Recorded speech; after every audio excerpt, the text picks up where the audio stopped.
Hi guys, my name is Phil and welcome to PhilDoes3D.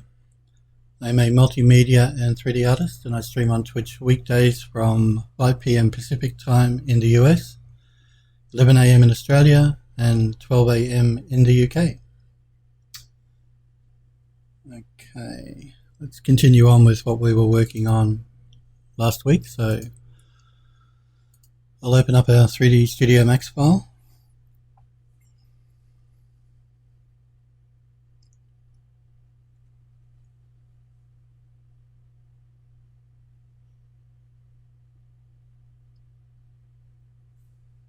Hope you guys are well.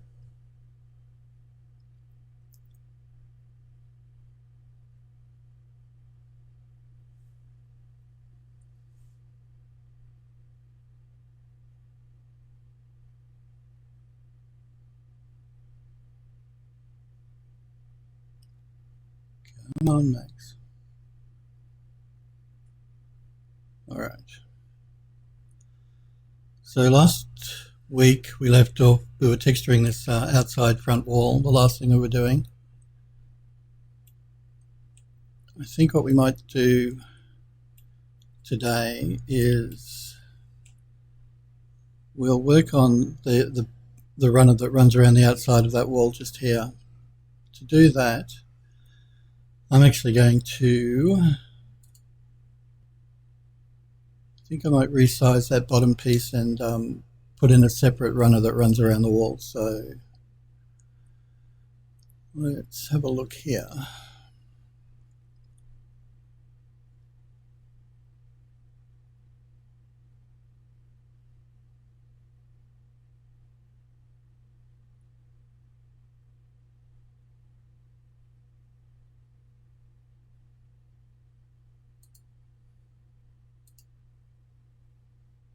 Let's see. Right, four.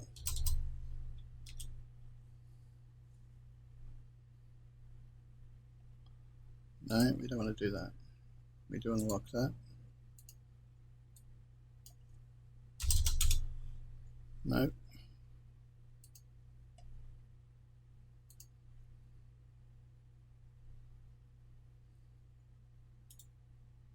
Let me jump into the top viewport here for a minute.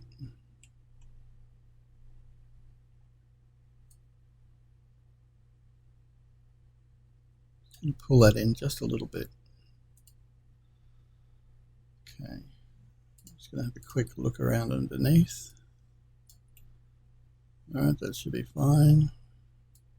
Around the back. All right, let's create that runner that runs along the bottom of the outside wall here. So we will create a box. We'll go from the side viewport, I think.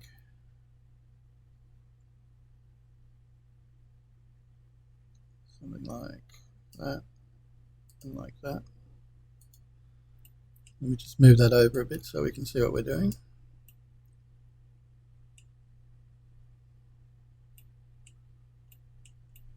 Okay, now I'm going to do this in 1, 2, 3 sections. So you're going back into the Modify tab here.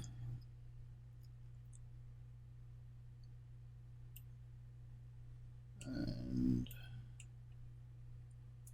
we'll make the top viewport full screen. Go into a wireframe override.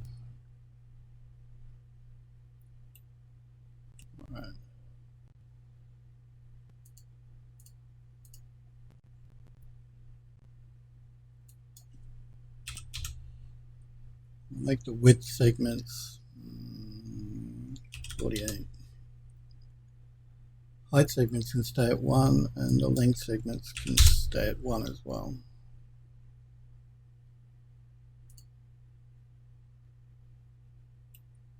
All right.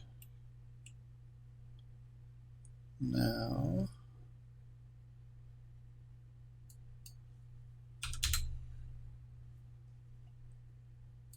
knock back the height, which is actually the width in this viewport, to around 2.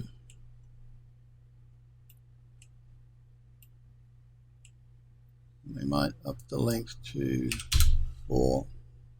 No, we'll go back to 3. Okay, let's put a bend modifier on that. No. We want to bend it in the X.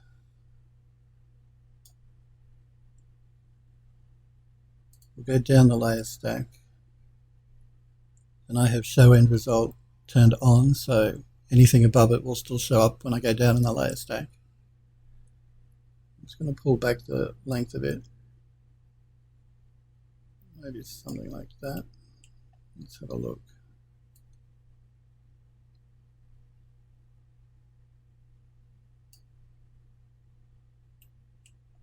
Let's pull it up a bit.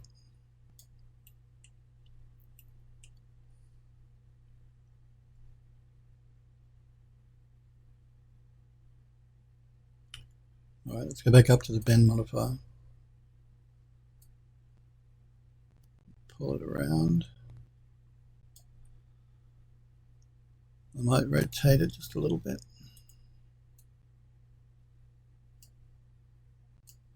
We'll move it in.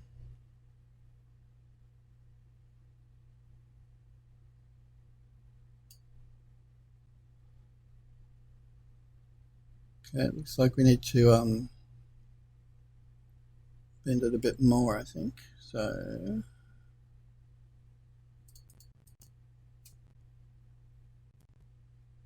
let's keep pulling it around. Again, we're going to rotate it out just a little bit.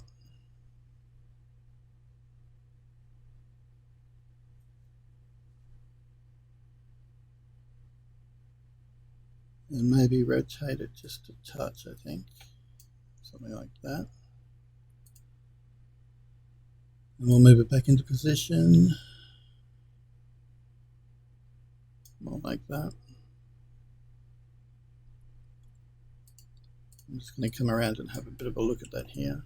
Okay, so it has to come in quite a bit.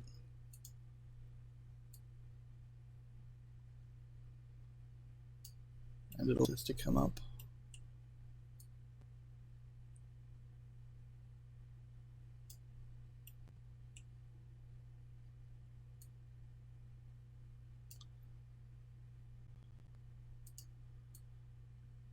I actually think it also needs to be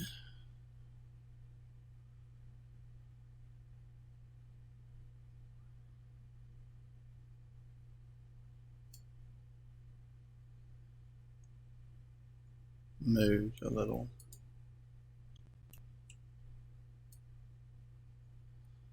So like that. We may even just push the bend up just a bit more.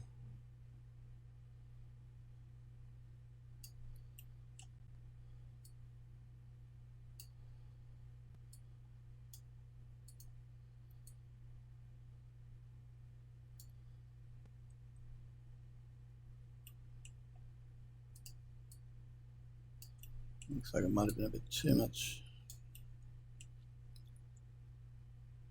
Let's knock it back to minus 155.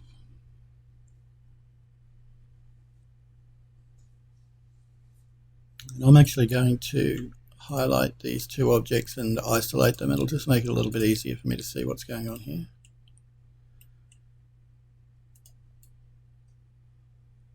All right.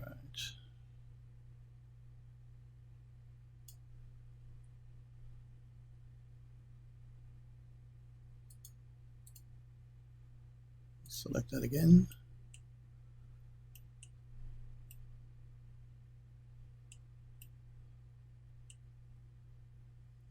Let's pull that down.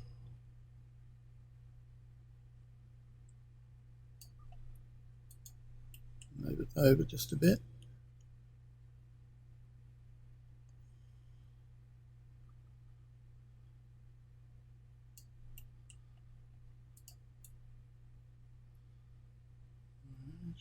So pull it back out a bit more. And we'll rotate it around just a little. Make sure I don't have angle snap turned on because I want to get fine adjustment here. I don't want it snapping to any corners of the grid. Alright, and now what we want to do is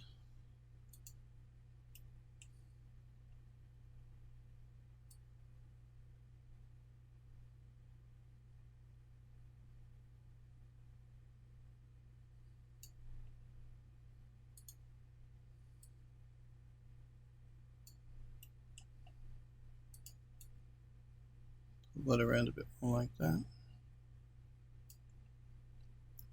I'm going to throw an edit poly on the top here. I'm going to select some polygons on the end, or some vertices.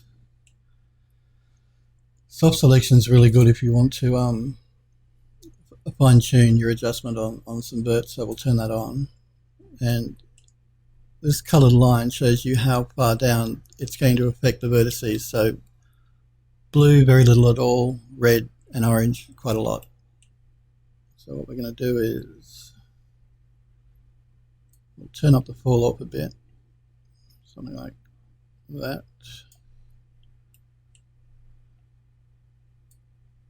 We'll pull this in just a bit.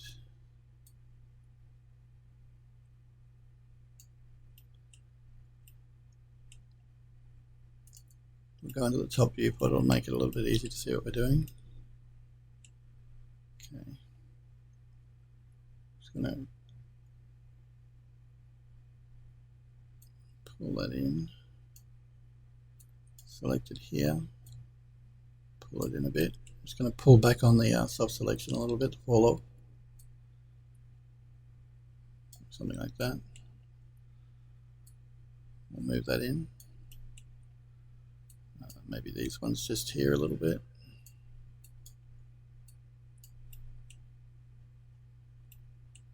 Basically what I'm trying to do here is follow the outline of the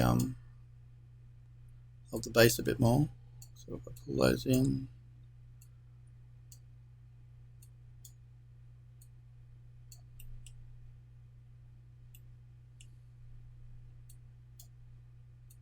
pull those in.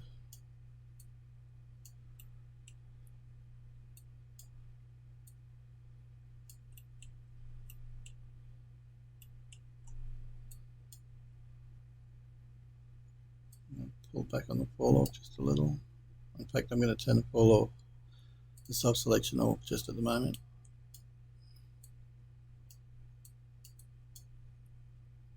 Did not want to do that.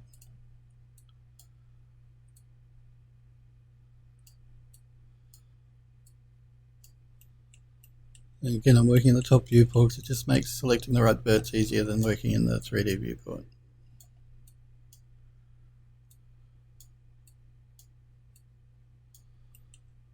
Like that. Okay, let's turn off vert. I'm just going to move that in a bit like that. All right. Let's exit soft selection mode, exit isolation mode rather. Now, I know that the bottom piece over on this side is exactly the same as the one we were just working on. So what I'm going to do is hold down the Shift key and drag that over. That'll make a copy. I'm going to mirror it so it's facing the opposite direction. And select these two pieces and we'll go back into isolation mode. Select this one. We're just going to pull it in.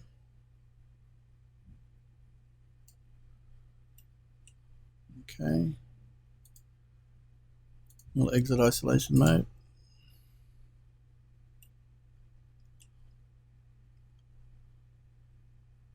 Alright, now the only piece we have left to work on is the back section here.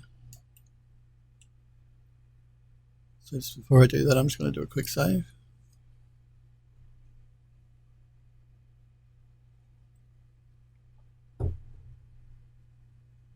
Hey Noel, I have done car and truck models in the past. I'll show you my web page. There's an image on it that of a car model that I did. It's a wrecked car model, but so I have done some car and truck stuff in the past. Just let me pull up my web page here.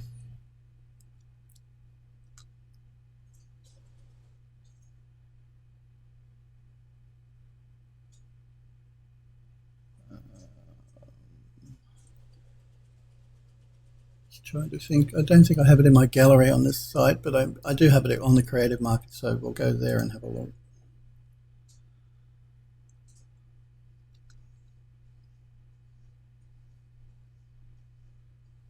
It is this one just here.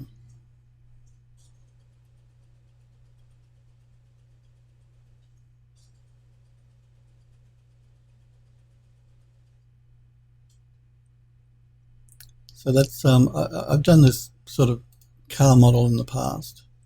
So yeah, I can and have done car and truck models.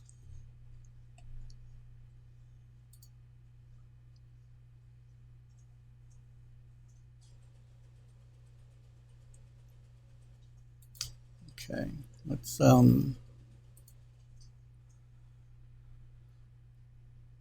select that back piece there, and we'll go back into isolation. Let's pull out a bit. Okay, let's create another box, and we'll do it in the front viewport just here. Maybe pull you out like that.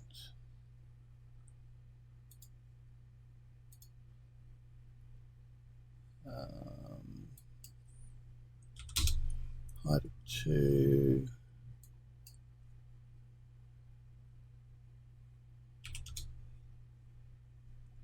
I'm just going to quickly check my height on the other one so we can get them the same. So if I select that, go back down to the box.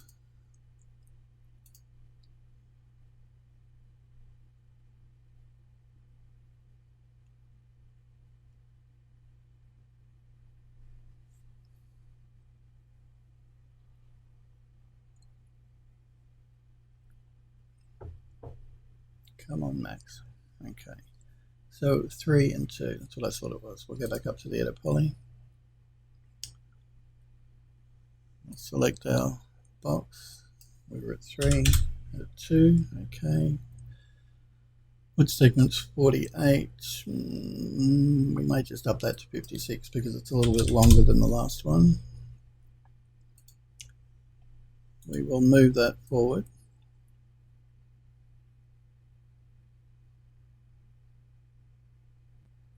Cool. It does look a bit like a Fallout car.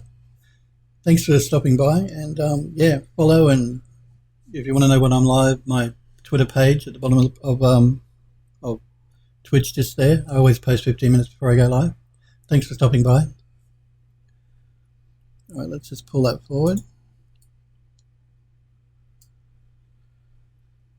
And select those two, and we'll go back into isolation.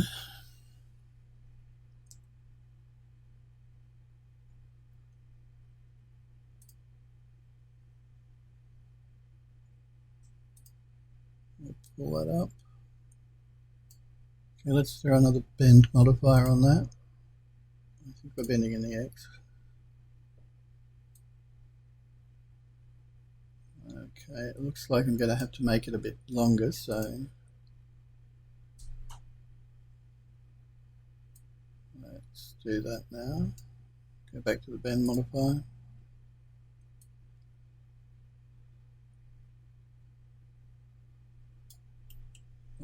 We'll go into the top viewport and give us a better idea of what we're doing.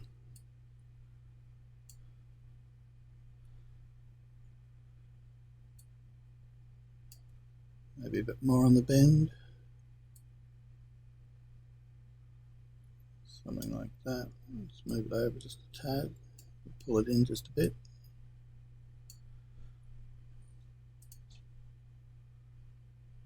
And bring it up. Okay. Something like that. Okay, we'll exit isolation mode.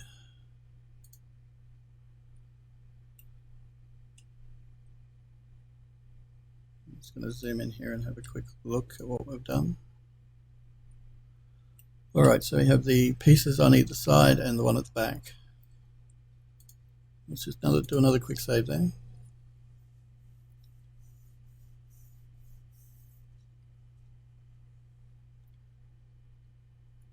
Remember guys, if you've got any questions or anything you're not sure about, feel free to pop into chat and ask me. If I can help, I'm happy to.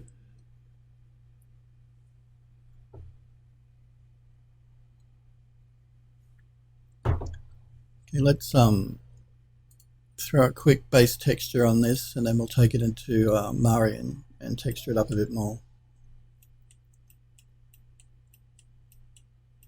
Something like this one here should be fine, just as a base texture. I'm just going to swing that around.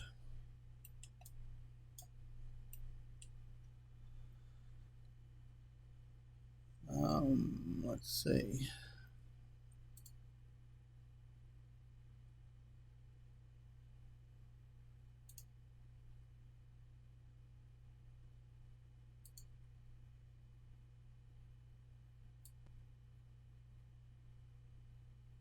Okay, it should be fine for what we need. We're going to call this one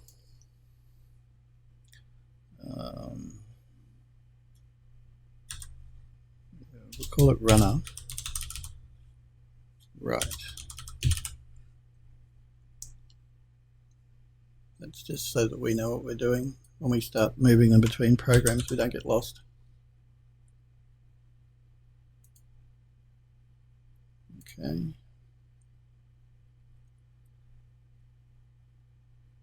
Now we're going to throw a unwrap UVW on top of that. We're going to set our map channel to channel 2. We'll move the UVs across. We'll open the editor. Select all of our UVs. And we're just going to do a flatten mapping on that. Just using the defaults will be fine.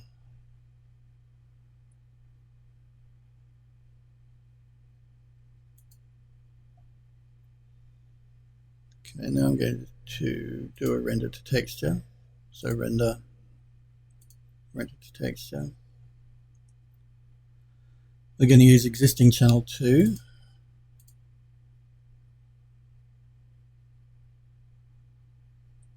We're going to add a diffuse map. We'll make it 2048.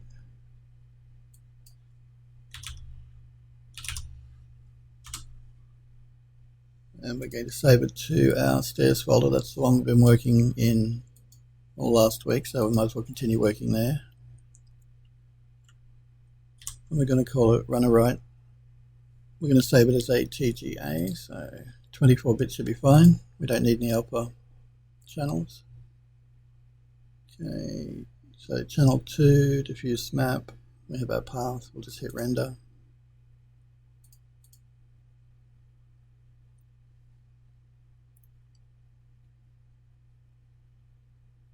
Alright, so just our base color, which we're going to work on now in Mari. So before we do that, we're just going to set up our shader here, our texture. So let's just move down a bit. Throw in a standard shader and a bitmap. We'll move to our stairs folder. And we're looking for runner right. Going to pipe that into the diffuse channel, and I always like to turn on show shaded and show realistic. That way if we ever change it here, it'll show up our texture and it won't be a checker pattern. We have our object selected, so we're going to select that new material and assign it. It's going to muck up our UVs here, or it's going to look strange. So go into the utilities panel, channel info, open that up and copy UVs from channel 2 into channel 1. That bring back our texture map. We can clear out channel 2 now.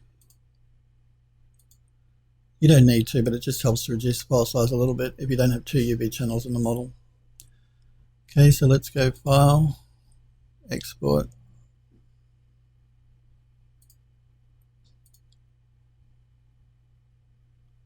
And export selected. We're going to export it to our stairs folder as an OBJ. We'll call it runner right. Save that out. Using the defaults is fine. Alright. Now let's jump into Mari and create a new project. I'm going to call it runner right. I'm just going to change my temp directory here. We're going to load up that file that OBJ we just exported, which is runnerright.obj. We're going to create a color map. We're going to create it at 2048 and click OK.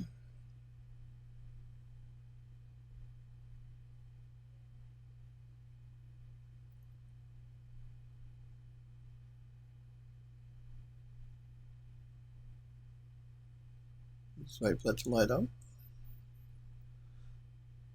Now it comes in and shaded by default. I like to turn on flat shading, that way I can get a better idea of the texture without any shadows popping in. So we're going to import into layer stack and import our texture, our base texture.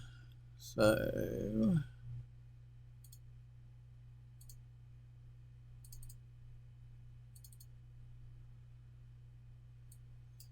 Mari defaults to TIFF, so just pop a star in there and it'll show you everything in your folder if you can't see the texture exported. Runnerright.tga, we're going to import all patches.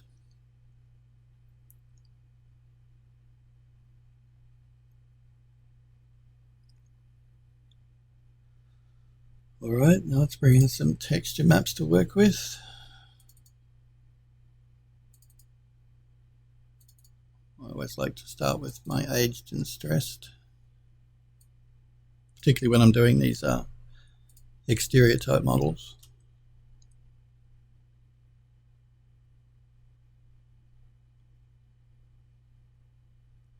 Okay, we'll open those up.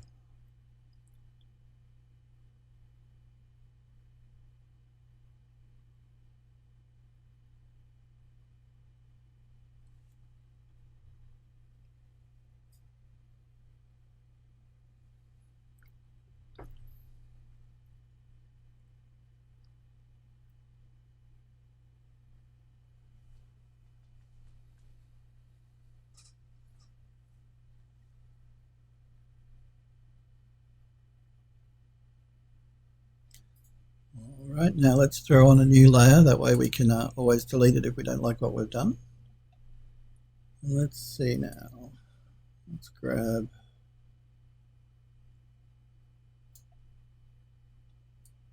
let's see what you're like.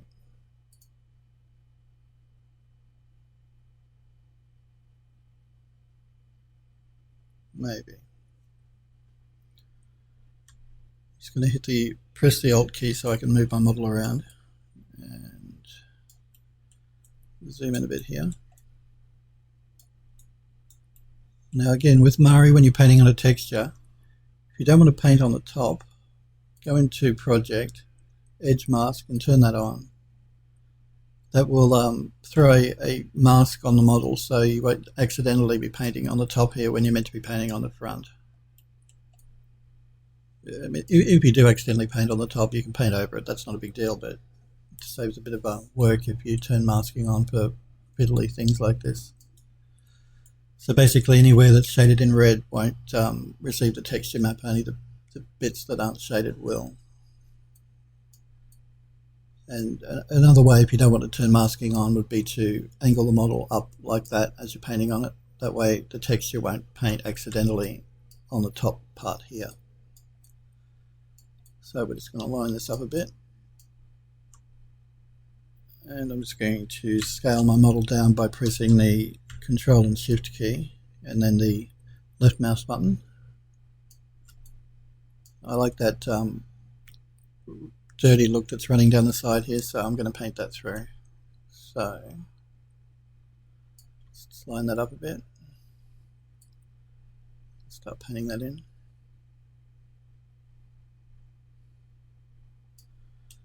Now that's not actually physically attached to the model until I hit the Alt key in Mari, so I'm going to press the Alt key, which is going to bake that down. That's just in case you decide you don't like what you've done. If you don't hit the Alt key and bake it down, it won't actually bake down onto the texture to the model itself. So let's just paint that in, bake that down. I'm just rotating my model around a bit as I do this, so I make sure that I'm painting straight onto the model and not at an angle, so I don't get any funny texture stretching happening. Again, we're just going to paint that in like that.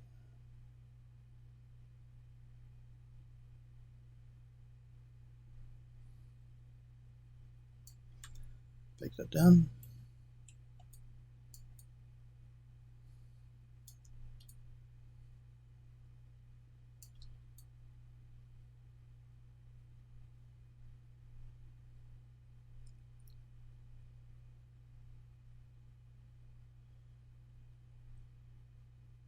Okay, let's bake that down. Just rotating my model around just a little bit.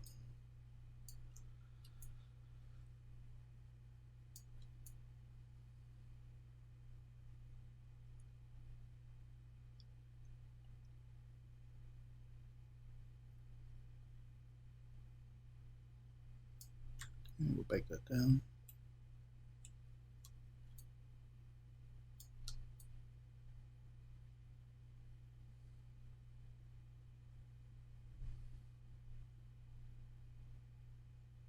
Okay, bake that down.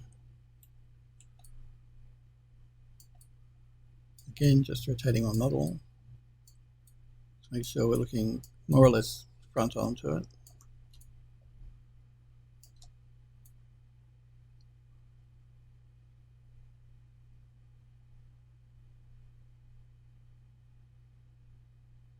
Okay, we'll bake that down by pressing the Alt key.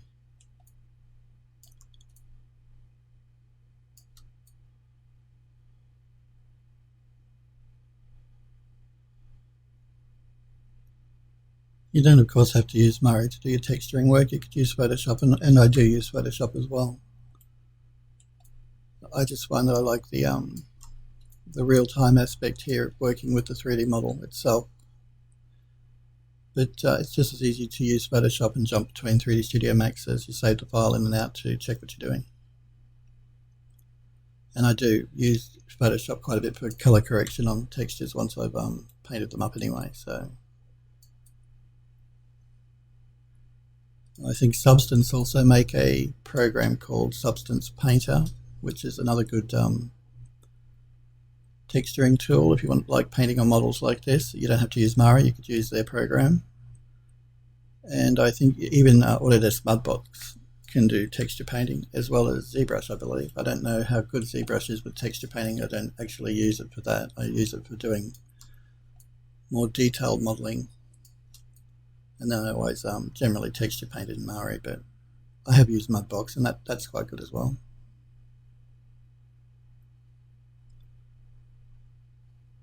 It's a shame that Autodesk don't seem to continue development of Mudbox much anymore.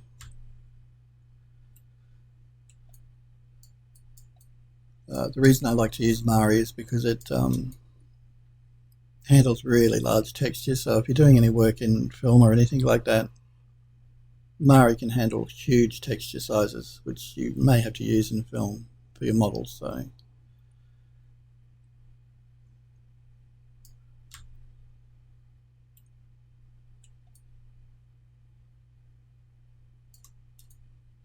Substance Painter can take quite large texture sizes, up to I think about 8K.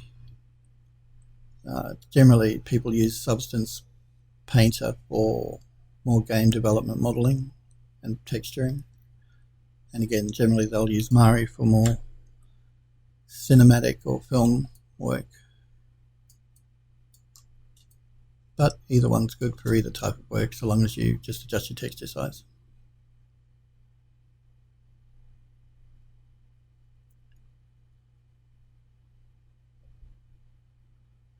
We'll bake that down. This little bit here on the end.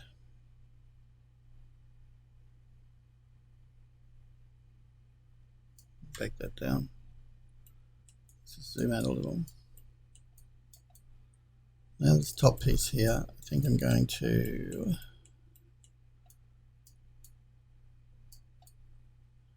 angle it like this. So I'm angling it away from me and, sorry, more toward me, so I'm not seeing this front face here.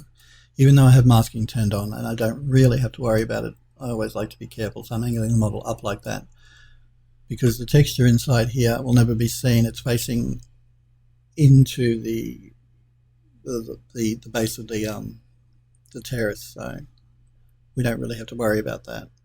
But we do have to worry about the top here. So, and I want to keep the color consistent, so I'm going to use the grey part of this texture for that, I think. So I'm just going to zoom in on the model. Make sure it's angled this way, so I can't affect the front face that we just painted on. And I'm going to rotate that texture around, and I did that just by hitting the control key and the left mouse button. The closer to the center, the faster it'll spin. The further from the center, the more control you'll have over rotation. So, and I'm holding the shift key and the left mouse button to move the texture around. All right.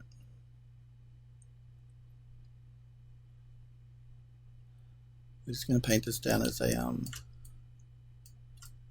base color, and then we're going to put a bit of dirt over the top of it. So hit the Alt key to bake that in.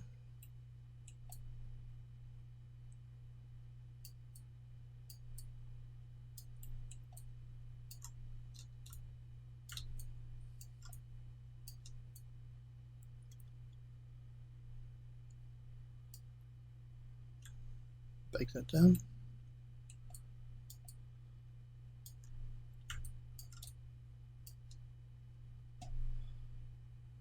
Thanks for the follow, Noel. Okay, I'm just going to bake that down.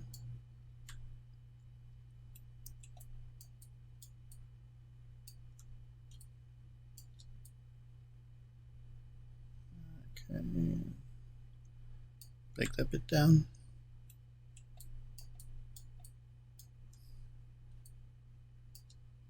I'm just making sure the texture is overlapping the previous texture so that we don't get a line showing up where we're joining them together.